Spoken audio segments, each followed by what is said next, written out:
Hello friends, this is Chandrakant from Akul Mac Technologies and welcome to Top Brass.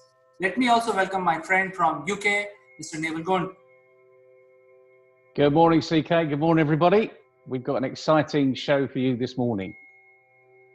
Yes, Naval, it is quite exciting and especially for Indians because India got independence about 70 years back and we sort of followed certain laws which was created by the British when they were here. Many have been changed now by the current government. But the biggest reform in the education sector was pending. So the big news is that there has been reform, or which is basically being announced as we speak today, about a new reform in the education area. Well, we need reform in education. As you well know, CK, I'm always outspoken on the education arena because it's such an important platform for young people to learn to live independently, because ultimately that's the purpose of education. But let's look at the reforms that India have come through and see whether these really are reforms or just more of the same. So, shoot, what's actually happened? So, Neville, since you're a citizen of UK, I just want to take just a few minutes to explain what was happening for last 70 years and why these reforms are earth-shattering. The Indian education system follow a system of 10 plus 2 plus 3 plus 4 plus 2, so that the students are never out in the field and look for a job, because either they find a job but they will not find a good job, so they keep studying till the ripe age, to the ripe age of middle age, almost like 30 years. So if you're doing an MPhil or a PhD, you're like 35 years, and after that you start looking for a job. So this was a situation here in India, and that created a situation where the other means of career were not considered important. For example, somebody wants to become an artisan, somebody wants to become a carpenter, somebody wants to become a painter. The parent of the kids for last 70 years never said or never encouraged their children to pick up those professions, because if you're not studying, you're nobody. Yeah, and if you study, then you will probably become an administrative officer, or you become a police officer, or you become some sort of an officer, because most of the jobs in last in 70s and 80s were with the government, not with the private sector. So this was the cause of this kind of education system, where the students keep studying for most of their life, and when they come out, they will get some sort of a job and they get qualified. So, and if you're not able to study, your life is ruined. You have nothing to do. And if you have nothing to do, you will end up doing things like uh, driving a taxi. And taxi driving as a profession is not considered a great profession. Unlike if you go to US, the taxi driver earns as much as a software engineer.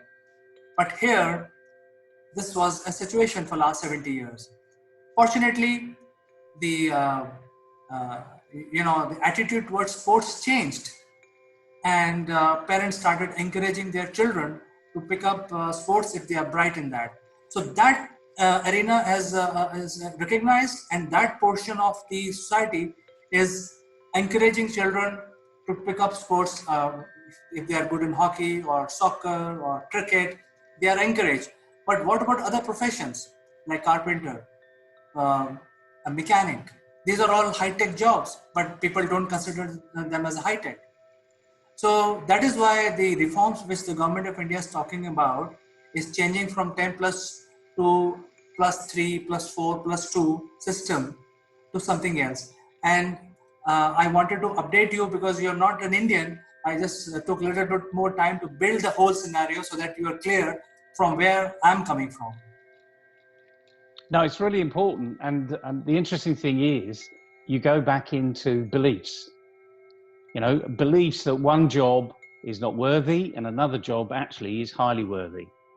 And the interesting thing, I think, that in the backdrop to all of this is, it's good that the education system's reforming. And as you say, this is real reform.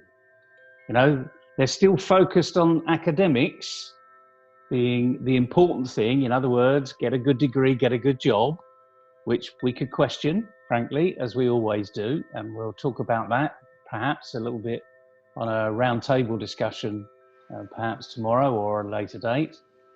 But the thing is, all of these things are founded in beliefs. Now, pre-COVID, you have to question where these reforms have come. My guess is they were already on the way before COVID even hit. But the interesting thing is, COVID probably hasn't changed the reforms. And yet the world has changed fundamentally.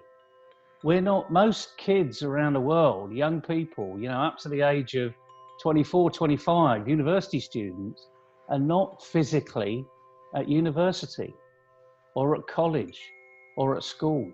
They're still working from home or working from anywhere, as I prefer to call it. The WFH is WFA, work from anywhere.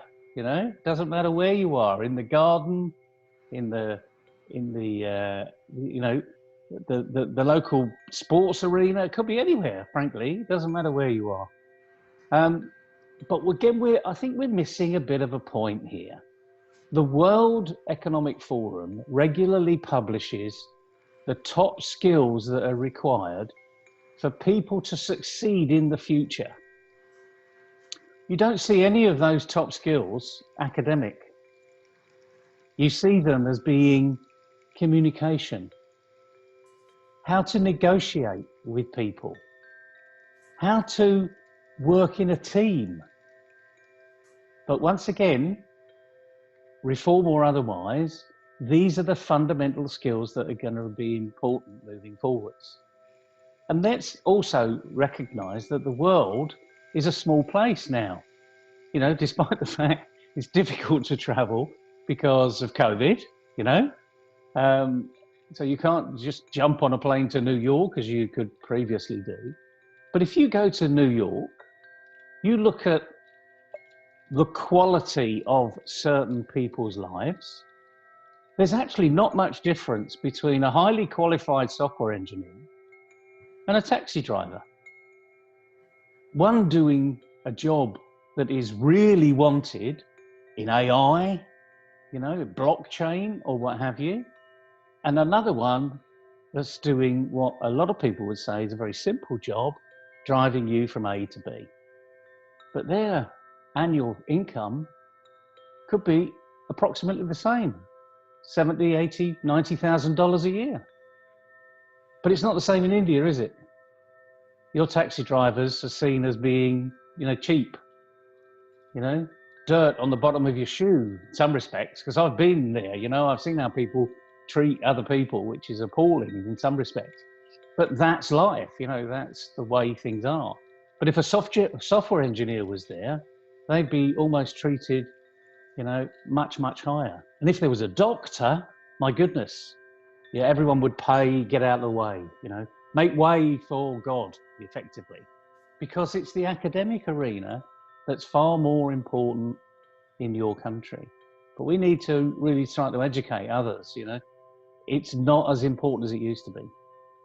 And we need to tell parents it's not as important as it used to be. Not in my time, at 61 years old, nearly 62, my parents said, get a good degree and you get a good job. That contract wasn't true then, even with 1% of people going to university. Now, 52% of 18-year-olds in the UK go to university. So it can't be true now. If it wasn't true then, it's not true now. We're not creating as many graduate jobs. But we are creating jobs where people talk to each other, communicate effectively and appropriately, respect other people, can work in a team environment, know what it is to keep your mouth shut, but equally open your mouth when you think the team's going in the wrong direction, and you really want to say something. Well, get up and say something. So it's fascinating, when we talk about reform. I was hoping you might be saying that there's some reform down the connectivity to future business where young people are going. But, the point is, this may be the first step. Once you've had this type of reform, maybe there's another opportunity to move more reform. What do you think? Neville, let me explain this a little bit more. See, what used to happen is even though you are studying very hard and you're scoring a lot of high rating in your exams, after 10th standard, everything is all India basis in India. So very early on, there is nothing called local. Once you are in the 10th standard, your final exams will be an all India exam. So the students get used to this all India term very well. And this is India we are talking about. There are millions of people, everywhere. You look around, there are millions, maybe billions. You never know how many. So in a small tender age of 14, 15 years, they are exposed to all India exams. And now somebody wants to study science, say for example, whether he will get a science, he or she, will be determined by his position in the all India exams, because the seats are in the next class, which is 11th standard, are limited in science and in commerce and in humanities. So suppose somebody scores 95%. Now 95% is not a low score out of 100. No, it's huge. It's a huge score. But the problem is there are maybe 100,000 people with the same score, right? So, and you have only 1,000 seats in science. Now somebody wants to very badly study science, but he may not get it because he will be part of a list. And it's a list will work. Once there is a list, it works on the process of elimination. So even though you score high marks, but you will not get to study that subject of your liking. And then the whole mindset is spoiled because the pupil will be forced to study something else. His mind and his aptitude is not meant for that. So this was going on for last 70 years. And you rightly pointed out, the COVID has made this change. I firmly believe and I fully agree to the words that you said. Why? Because we all knew for last 40 years, the system is not going to work. It is not doing any good to citizens of India. There are a lot of voices coming out from the society that, hey, we need to change. We need to respect other people. Although it is not that bad, as you mentioned that, we treat other people like dirt. It is not that bad, but it is definitely not very good also. We have to treat every strata of society equally. And the measure of equality is basically how wealthy they are. So since they are not wealthy, we don't treat them nicely. So that has to change. And there are internal voices from the society which are coming out for last 50, at least I can hear right from my childhood, there has been a proposal to change the education system. Finally, when the students are not going to school during the COVID era, government found an excuse because, now they can quietly change everything and make it better.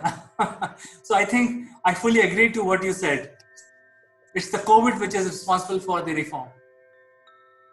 Well, let's hope that these reforms are really welcomed and they're accepted. Again, I mean, it's early days. Your system is different from the system that I'm used to over here. If someone brought a reform in over here, there'd be a backlash, and the teachers would revolt because they haven't been engaged with it. It's been a top-down process. No involvement, no empowerment, etc., etc. But let's hope that yours is different to that, and people get after it and really embrace it. But I think we also need to recognise this is a global world too. So there's huge opportunities for people out there. Think of the education system as part of your CV, but also think of the other bits of the CV that you're going to need, because employers want can-do people with soft skills in their toolkit. They want people that can talk to each other like this. We're running the SOTI Awards because we want to create good public speakers, people that can be articulate, have got clarity and consistent and get the message over. The other thing is that we haven't talked about today is entrepreneurship. But of course, the Indian government isn't alone here. They can probably talk about entrepreneurship, but they don't know much about it, unfortunately. Because if you've always been a minister and always moved into that government arena, entrepreneurship never really has entered your thought process. The thought of doing it on your own, stepping out into the unknown and doing something creative on your own isn't really something that sits very comfortably with the government arena. But and I'm not joking here. I might be smiling, but I'm not joking. We need more entrepreneurs. So let's hope that these reforms really do make a difference, and let's get the parents to start think about what the reforms are for their child, for their 5 or 6 year old. What is the workplace going to look like when they're 25? Are you helping them prepare for that part of their life? And remember, in 20 years' time, you're 20 years older. No? And just like most patriarchal society is, children eventually take care of their parents. It's certainly part of the religion, the culture in India, and part of my culture as well. So I'm looking forward to when my kids look after me. But it'd be a long, long time away. So it's a fascinating subject, CK, today. It's a tough one because education is really, really important to all of our future. So let's hope the government have got it right. Only time will tell. Yeah, so from the face of it, it looks like it is right from my point of view, because you don't have to really study for 10 years and then compete in a national level exam and then somebody else choose your stream. So the new system is 5-3-3-4 instead of 10 plus 2 plus 3. So very early on, the aptitude of the students will be identified and they will be put in the right stream. They don't have to study the same thing what others are studying. So I think the reforms are quite logical. But as you rightly said that, we have to see how it pans out. So I think that is very true. But on the face of it, it looks nice, nicer than what we had earlier. Well, like anything else, a reform is only good if it's an improvement. So let's hope that it is an improvement. You know, you're a very logical individual and you've got young kids. So I know this is a vested interest in yourself, you know, because you're looking for your children's future. So if you think it's a logical move in the right direction, I'm sure it is, you know. So time, as I say, time will tell, but let's get behind it and help it work. And you mentioned something about politicians. So I just want to just end our discussion today by just making a few more comments on that. For last 60, 70 years, the Indian political class, unfortunately, after British left, became a dynastic politics. So that means it became a profession. So father is a minister, the son is bound to do what? Only politics. I mean, they can't do anything else. They can't become an entrepreneur. They can't become an educationist. They can't become social servant. They have to replace their father. If he's a minister, the son will come. So it became like a dynasty in a democratic country. But for last 20 years, we needed political reforms. But, you know, people have chosen, because this is democracy, they have thrown all dynasties out. And now the ministers, I'm just saying that because I wanted to clarify that point, that we still have about 40% dynastic politicians in our government, but 60% are professionals. So they are doctors, educationists, people who have done something for society, people from military who knows the operations. So those kind of people are coming, and that is why these reforms you can see, because they want to really do good for the country. And that's great, because that's evolution. You know, ultimately, in some respects, there's nothing wrong with following in your parents' footsteps, because actually, if you've lived and breathed it, you know, just like the monarchy in the UK, you know, the Queen lived and breathed, and look what the turbulent times she's been through and how well she's respected across the world. So some dynasties, you know, need to continue, but when you're looking about the health of a country, the future of a country, I do believe it needs to have the heart and soul of the country. So you need to have doctors and nurses and accountants and other people with, you know, architects, engineers, to come into that political arena and say, do you know what, this is what's happening in my world. This is how we need to reshape it. So, yeah, I mean, it's great. It's a matter of evolution. It won't stop after you and I are long gone, because that's what happens with life, you know. The planet will always succeed. It's a question of, are we going to treat the planet with respect or contempt? So, but that's another subject for a different day. Yeah. Always a pleasure speaking with you, CK. Good luck with the reforms, and I hope your kids are going to benefit from it. I'm sure. And we will catch up again at the CEO roundtable level. And you have a nice day. And you. Take care. Bye, everyone.